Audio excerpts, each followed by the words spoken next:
You're scrolling through your phone at 11 at night, room dark except for the glow on your face, and someone in your grade just posted about a scholarship they won. Someone else just got their license, their first job, their first real relationship, their acceptance letter, their life figured out at 15, all stacked one after another in a feed that never stops refreshing. You put the phone down and stare at the ceiling, and this thought creeps in that you can't shake no matter how hard you try. Everyone else is ahead of you. Everyone else got a manual you never received. And somehow, without anyone ever announcing it, you got the feeling that there is a race happening and you are losing it, badly. Quietly, in a way nobody else seems to notice. Here's the strange part. Nobody ever told you the rules of this race. Nobody handed you a schedule that says, by age 14, you should have this many friends. By 16, you should have this hobby mastered. By 17, you should know exactly what you want to do with your entire life. There is no official checklist pinned up anywhere, no coach blowing a whistle telling you where the finish line sits. And yet, almost every teenager alive right now can describe this exact feeling in vivid detail. The feeling of being behind on a test nobody ever explained to them, studying for a class they never signed up for, sweating over a grade nobody can even show. You think about how strange that actually is. You did not choose to enter this race. Nobody sat you down and said, here are the rules, here is the finish line, here is how we will measure whether you win or lose. The race built itself quietly in the background of your life, out of comments and comparisons and glances at other people's highlight reels, until one day it was just there, running, whether you agreed to it or not, whether you noticed it starting or not. So, where did a race with no starting gun and no rulebook actually come from? And why does it feel so real that your stomach drops every time you think you are losing it? In 1954, a psychologist named Leon Festinger proposed something called social comparison theory, and his idea explains almost everything about this feeling. Humans do not have a built-in ruler to measure how well they are doing in life. There is no internal gauge that lights up green for succeeding and red for failing. So instead, the brain does the next best thing available to it. It looks around at other people and uses them as the ruler. Festinger found that people compare themselves constantly, automatically, without even choosing to, especially when they are unsure about themselves, unsure about who they are or where they stand in the world around them. And here's the part that matters most for you specifically. Festinger discovered this comparing habit is strongest during exactly the years you are living through right now. The years when your identity is still under construction and you genuinely do not know yet who you are becoming, which makes the ruler feel more urgent, more necessary, more impossible to put down. That alone would be hard enough to carry. But now add something Festinger never had to deal with back in 1954. He was studying people comparing themselves to their actual neighborhood, their actual classroom, a few dozen people at most, faces they saw with their own eyes across a real room. You are comparing yourself to a highlight reel curated from millions of people across the entire planet, refreshed every second, sitting in your pocket, always within reach, always one thumb swipe away from reminding you exactly how far behind you supposedly are. Think about what that actually does to the math. If you feel behind compared to one person having a great day, that is nothing that fades by dinner, barely leaves a mark. But your brain is not seeing one person's great day every time you open your phone.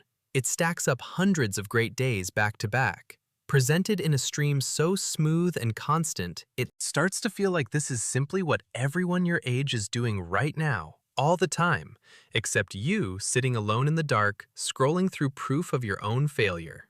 And here's the part almost nobody says out loud. People post their highlights and hide their struggles. Nobody posts the crying in the bathroom before first period. Nobody posts the C on the test shoved to the bottom of a backpack. Nobody posts the fight with their parents that ended in a slammed door, or the night they also felt behind, lying awake with the exact same thought you are having right now, phone glowing in their hands too. So the comparison running in your head is rigged before it even starts. You are measuring your entire actual life. The boring parts, the hard parts, the doubting parts, against a highlight reel that was built specifically, deliberately, to hide all of that. That explains why the feeling exists, but here's where it gets more complicated. Because something is happening inside your actual brain, right now, tonight, that makes this feeling land harder at this exact age than it ever will again in your entire life.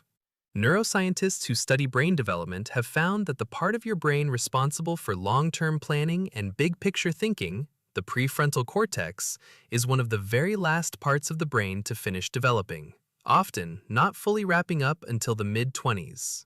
Meanwhile, the part of your brain tied to emotional intensity and social awareness is already running at full power during the teenage years.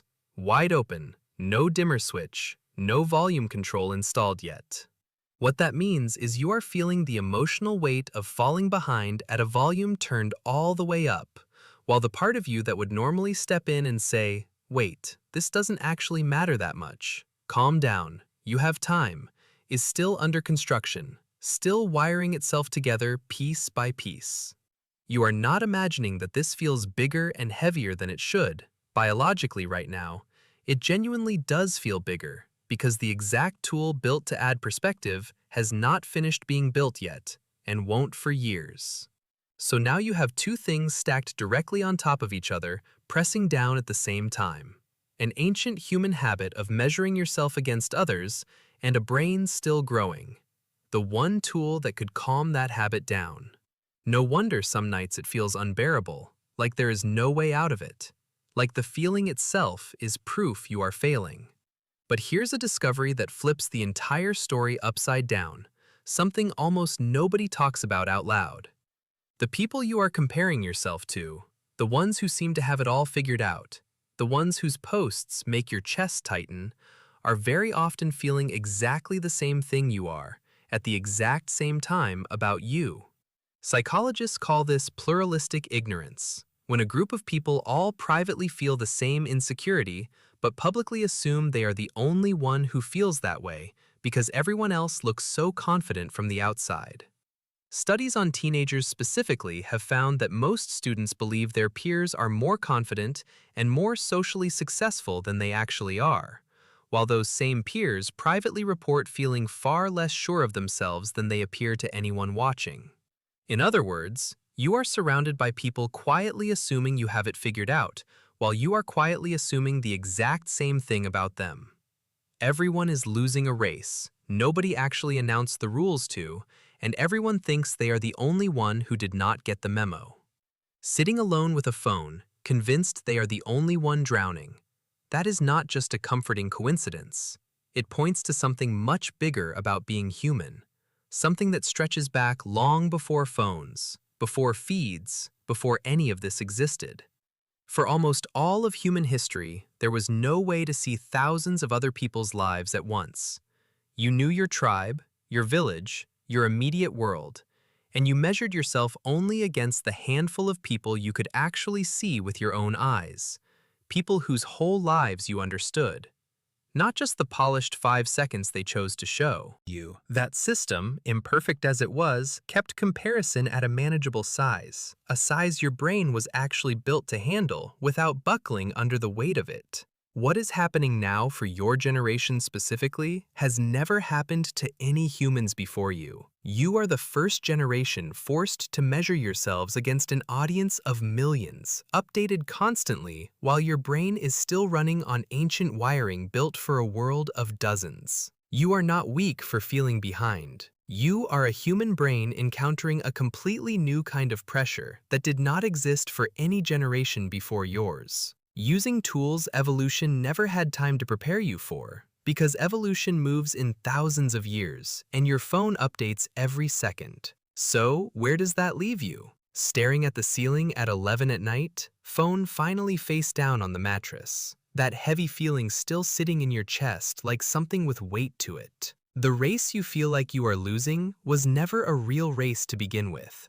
There was no starting line, no finish line, no judges keeping score somewhere behind the curtain, no scoreboard anywhere except the one your own mind built out of borrowed comparisons. It was built out of highlight reels, hiding real struggles, an ancient comparison instinct that never got the memo. It is now comparing you to millions instead of dozens, and a brain that has not finished building the exact part that could calm all of it down.